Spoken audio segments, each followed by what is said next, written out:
kunnafoni min bɛ di nanzarakan na o bɛna yɛlɛma aw ye todunkan na a bɛna lase aw ma seeru sila Maraka Fama fɛ sabula kunnafoni sɔrɔbaliya o ye kunnasiri ye. Maraka Fama ka journal Bambara bɛna lase aw ma ka sababu ɲuman kɛ malizoom.net ye. Maraka Fama i bisimila bi kunnafoniw bɛ cogo di? Bi ye alamisa ye octobre karo tile 4 san 2018 kunnafoni labɛn bɛ fasirijakulu mɔgɔw fɛ a bɛna lase ne seeru sila Maraka Fama fɛ. Ibrahim Lam misirakaw ka fimani kale to suya kɔlɛ la kunnafoni bakurubaw filɛ. Ministri min n'a ɲɛsin bɛ jamana wagande a n'a sɔrɔbolo yiriwali ma Dr Bubu Sisi ani directrice opération de la Banque mondiale Mali kɔnɔ Sukeyina Kan kunun ko tileganyan fan fɛ u y'u bolonɔbila sɛbɛnkɛ a bɛ waribɔ ko fɔ ka ɲɛsin baarabolo waleyali ma n'o bɛ kuranko ɲɛnabɔli Laginɛ ani Mali cɛ u bɛ o ko fɔ. Dunanjigiso dɔ b'an fɛ yan Maeva Palace kunungo a ye ɲɔgɔnnajɛrɛ bisimila a bɛ ɲɔgɔnnajɛrɛ ko fɔ ka ɲɛsin welewele d'a ma baarabolo ni o bɛ musow jɔyɔrɔ fangamara a n'a a waleyali la o bɛ o ko fɔ u k'a ma LIPAF tɔrɔmɔɲɔbɔ a bɛ ka kɛ Union Européenne fɛ. Jamana ɲɛma Alpha Condé Laginɛ tɔgɔ la a y'a jira kunungo k'a fɔ ko a ka jamana cour constitutionnel ko o ɲɛma ko gɛnna ka bɔ baara la n'a tɔgɔ ye Kalifa Sall gɛlɛya a bɛ cɛ in ani ka dɔn ka fɔ Alpha Condé ani ɲɔgɔn cɛ. Dongor la kumabaw olu ye nin ye minnu bɛna walawala aw ye sisa daani na aw ni ce Maraka Fama ka journal Bambara lamɛnli la.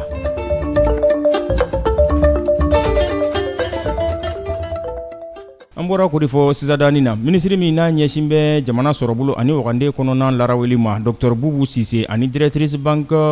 mondiale opération banque mondiale o tɔgɔ la Mali kɔnɔ Sukeyina Kan kunungo u y'u bolonɔ bila sɛbɛn ye a bɛ bɛnkan sɛbɛn ko fɔ mun n'a bɛna kɛ tɔrɔmɔɲɔbɔ ye ka ɲɛsin baarabolo waleyali ma n'o bɛ kuranko ɲɛnabɔli ko fɔ Guinée ani Mali ni ɲɔgɔn cɛ. Nin bolonɔbila sɛbɛn a kɛra ministriso in a kɔnɔna na a tɔrɔmɔɲɔgɔn a bɛna bɛn CFA wari a miliyari 5 bɔɲango ma o bɛna kɛ datuguli ye baara sira waleyali la ni o bɛ kuranko ɲɛnabɔli Laginɛ ani Mali cɛ a bɛ o ko fɔ wa kuran yɛrɛ fanga u ko a bɛna t'i jɔ 220 o kilo waati hakɛ de la wa a bɛna kɛ nɛgɛjuru sira ye kuran bɛ tɛmɛ min fɛ ne a jurukisɛ bonya bɛ taa 2 bɔɲango la a bɛ tɛmɛ dugu minnu fɛ o de ye Nzerekore Laginɛ kana Sanangɔrɔba Bamakɔ wa kuran bɛ tɛmɛ jurukisɛ min fɛ a janya bɛ taa fɔ kilomɛtiri 714 bɔɲango la.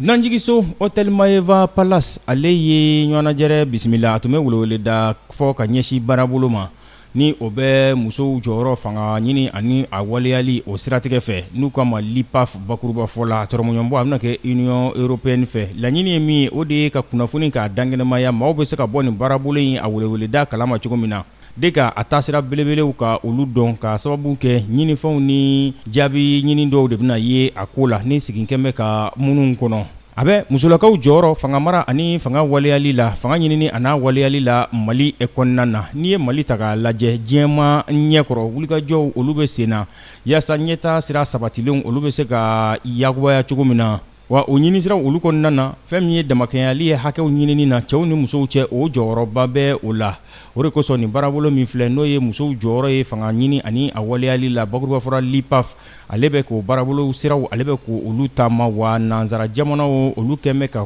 kɔrɔdɔnni kɛ o ko la kosɛbɛ a bɛ jɛmu fanga ani adamadenya hakɛw makarani a bɛ o de sabatili a bɛ o ko fɔ.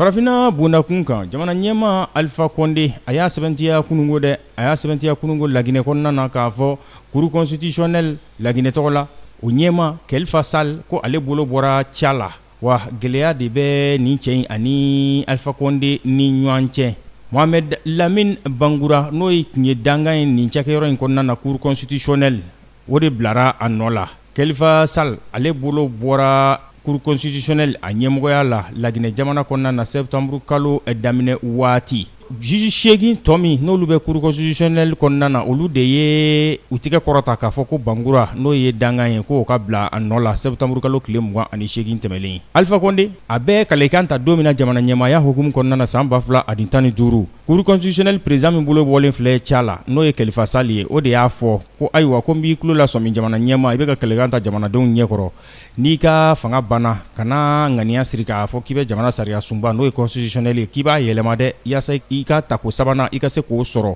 san 2020 i ka fanga bantɔ ko o ti ɲa dɛ o lasɔmini min n'o kɛra cɛ in fɛ k'o de kɛra gɛlɛya ye ani Alpha Condé ni ɲɔgɔn cɛ nka Alpha Condé a b'a kɔnɔ yalima a t'a kɔnɔ ka tako sabanan k'o ɲini a ka fanga mara kɔnɔna na wa maa tɛ se k'o sɛbɛntiya nka tamasiyɛnw kɔni b'a jira k'a fɔ ko dugujukɔrɔ kow k'olu bɛ sen na Laginɛ kɔnɔna na Alpha Condé ale ka fanga ɲini o siratigɛ fɛ.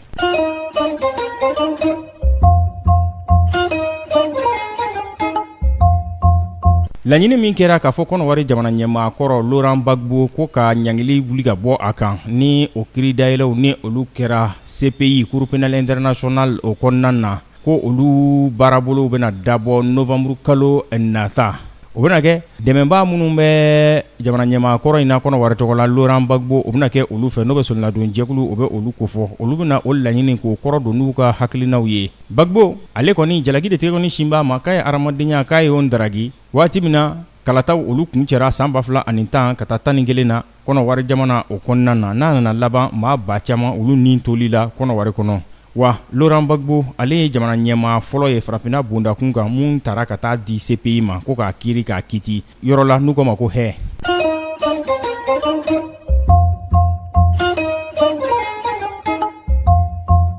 Adama Mayiga radio benkan journaliste donso ale bɛna ɲɛfɔli kan ye farikolo ɲɛnajɛ o lahalayaw la. Adama bi farikolo ɲɛnajɛ lahalaya jumɛn bɛ yen? Donc bi kunnafoni farikolo ɲɛnajɛ hukumu kɔnɔna na sa a na boli sɛnɛ dulanci dɔrɔn kan hukumu kɔnɔna na farafinna an b'a fɔ tarata ani araba tɛmɛnen a bɛ fɔ ma ko demi-finale kɔni o dulancilu kɛra compétition africaine interclub hukumu o kɔnɔna na. Donc n'i y'a ta k'a lajɛ Ligue des champions na tarata don 1er agosto ka bɔ Angola ale ye seba sɔrɔ Espérance de Tunisie kan 1-0 o don kelen na National Al Ali ka bɔ Egypte ale fana ye seba sɔrɔ fɛn min ye Entente Sétif kan ka bɔ Algérie 2-0 Coupe de la CAF la donc Raja de Casablanca taama kɔnɔna na ale kɔni ye seba sɔrɔ 1-0 Enyimba di Nigeria o sanfɛ Al Masry ka bɔ Egypte ale ni fɛn min ye AS Vita Club de RD Congo olu dɛsɛra ɲɔgɔn na 0-0 n'Ala sɔnna ma ni dolanciw kɔmasegiw olu bolo dalen don ka octobre kalo tile 23 a 24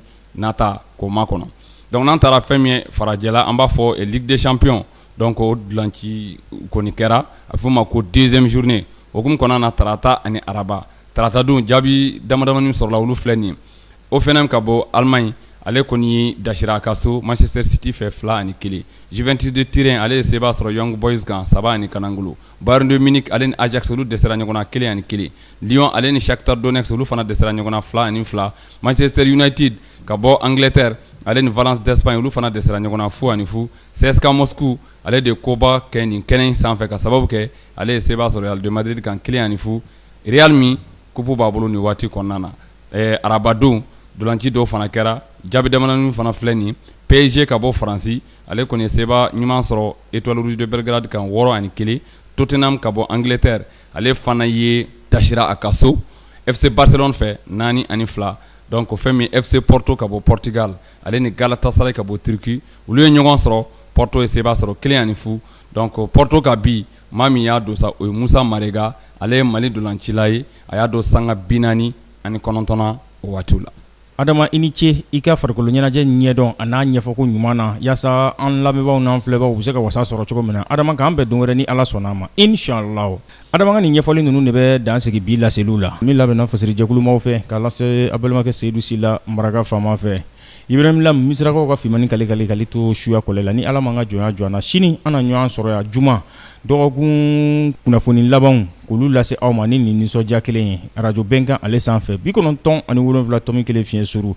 n'a b'a fɛ ka segin ka Maraka Fama ka journal Bambara lamɛn yalima a ka kunnafoni sɛgɛsɛgɛlenw a bɛ se ka taa malizoom.net ale sanfɛ yalima www.malizoom.net a b'a a ka kunnafoni jataraw bɛɛ lajɛlen ani laseliw ye yen nɔ mun tora ne o ye k'aw fo ka waleɲuman dɔn a ka kanuya kurayali la sanga ni waati ka ɲɛsin anw lamɛnli ma a k'an bɛn sini ni Ala sɔnna a ma. Maraka Fama ka bi journal Bambara lasera aw ma ka sababu ɲuman kɛ malizum.net ye.